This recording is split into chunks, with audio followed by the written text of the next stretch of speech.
আওয়ামী লীগ সভানেত্রী বঙ্গবন্ধু তনয়া জননেত্রী শেখ হাসিনার বিবৃতি পাঠ করছি।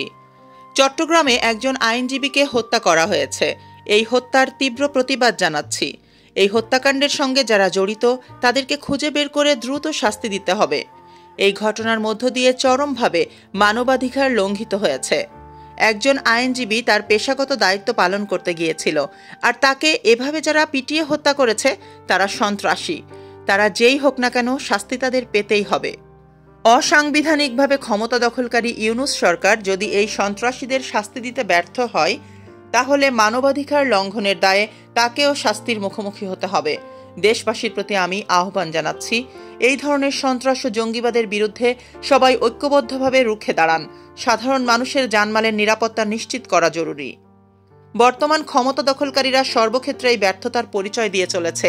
নিত্য প্রয়োজনীয় দ্রব্যমূল্য নিয়ন্ত্রণ করতে তারা ব্যর্থ, মানুষের জীবনের নিরাপত্তা দিতেও তারা ব্যর্থ।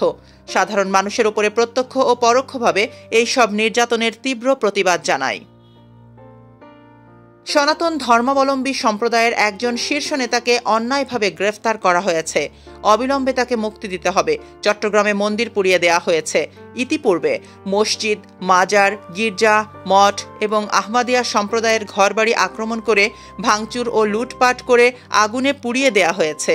সকল সম্প্রদায়ের মানুষের ধর্মীয় স্বাধীনতা ও জানমালের নিরাপত্তা নিশ্চিত করতে হবে।